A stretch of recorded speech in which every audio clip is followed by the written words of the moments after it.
Yeah. Can I use this to make a sign for my sister? You want to use this piece of wood? Yeah. I don't think that's going to work out very well. Why? Look at it. It's kind of rotted out. Do you know what rot is? Doesn't it mean like it makes wood harder to use? Kind of, yeah. It makes it harder to use. It won't last long. No. But why don't we talk about it? Okay. Okay? Yeah. Good morning. Welcome back to another Tuesday Takeaway with Talks That Go Woodworks. I'm Scott, here again with Cora. And today we're going to talk about something that a lot of people don't talk about and don't always know how to handle. Wood rot. Like this. So what exactly is wood rot? Besides a piece of wood that looks like that. So wood rot is caused by fungus. You know, fungus? Yeah, like mushrooms and stuff. Kind of. I mean, mushrooms are a fungus. There's many different types. This type of fungus, it eats wood. Could it be like a disease when you get sick?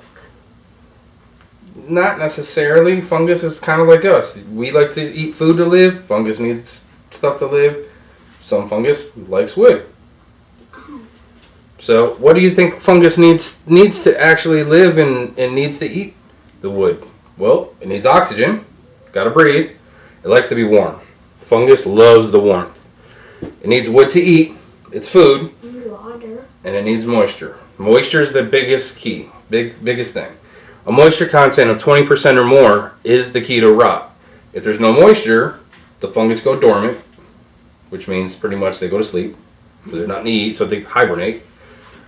That's why dry wood doesn't rot. Make sense? Yeah.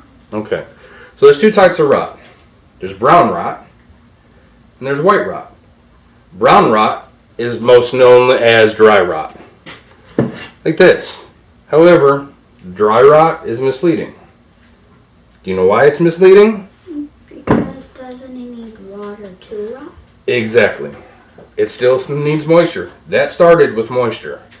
So what happens is the fungus goes after the wood cellulose, which is like its fibers, its cells, and then it causes it to shrink and turn brown, break apart, and then you get these little chunks, just like this.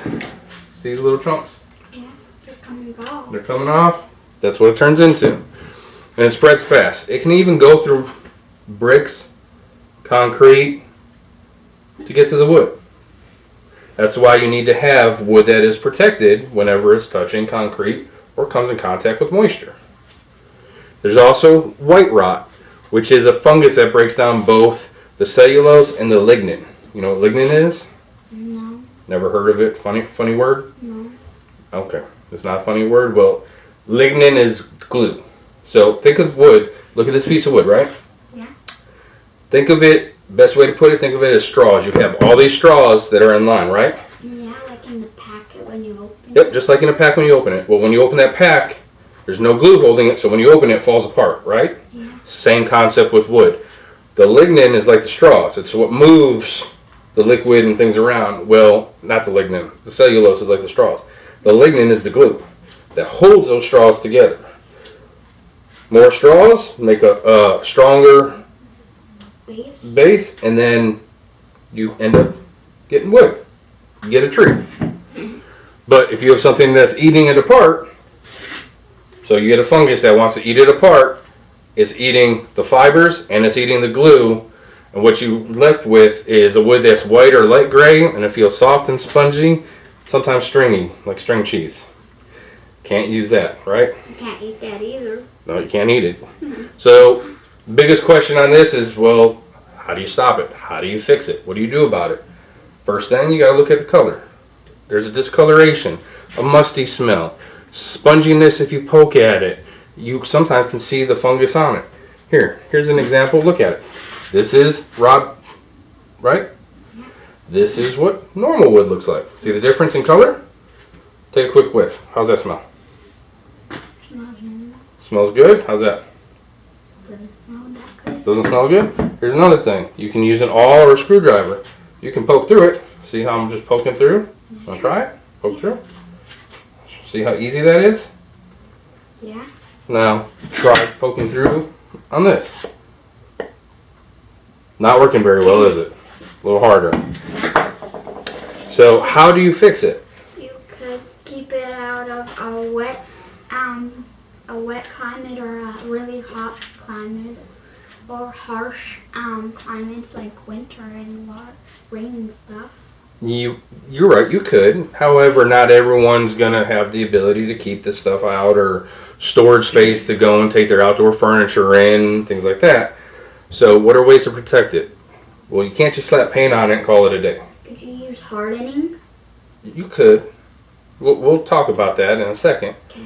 But to initially protect it, you can put paint on your projects, but you're still going to have to maintain it. Okay? So the first thing you have to do is, if you see rot on a, say you have an outdoors chair, okay? You see rot on it, first thing you want to do is stop the water. Where's the water coming from? If your chair is underneath a downspout, or you have a leak on the roof that comes over the edge and leaks onto your chair, move the chair. Or it could be over a sprinkler. Could be something like that, but eliminate the moisture. Then you're going to want to chisel out the rot. So with the chairs in our example, if you have a chair slat, and that is rotted, you could chisel it out. You could even remove it and replace it. Pretty simple, right? I can screw it and then put a new piece on. Exactly. Or if it's like the leg of the chair that's in contact with the ground and that started to rot out, if the rest of the chair is okay, then what you can do is you can treat that piece of wood. You can chisel it out, reshape it with a hardener, or even they make epoxy hardeners that are like wood hardeners, and then you can sand it back the way that it should look, and you've repaired it, right? Now, if it's really bad and you can't repair it, if you got a wood pile or a burn pit, now you have something to throw into it. The best way to look at it, right? Yeah. So we all have wood things. We have chairs. Some people have fences, furniture, tables, different things. Whether you built it, whether it was given to you, you bought it, what have you. You want to protect it. Okay? The biggest thing that we keep talking about and we keep coming back to is moisture, right? Yeah. Water is a double-edged sword. It's good. We need it for survival, but it can also destroy things, such as wood. So we always look at it as, yes, these items are great, they look great, but they're living on borrowed time. Best way to think about it is your chair, your fence, it's here for a good time, not necessarily a long time. Unless you take the proper steps to maintain it, make sure that it's protected, and prevent moisture, prevent any circumstances that could cause it to rot, and you should be good for a long time. So like how I'm keeping my skateboard inside a box that is shut, so no water can get on it and rot it. Exactly. That's how you protect it. If you left your skateboard now in a lake, or you threw it in a pond or a puddle that stayed wet for a long time, or if it rained for a week or so, yep, it would eventually start rotting. And smell bad and stuff. All the above, exactly. Okay. All right, well, there you have it. Now you know a little more about wood rot, how to take care of it, and how to protect the items that you have. That's it for this Tuesday takeaway. Make sure that you follow. You're following, right? Yeah. So that you don't miss the next one. See you then.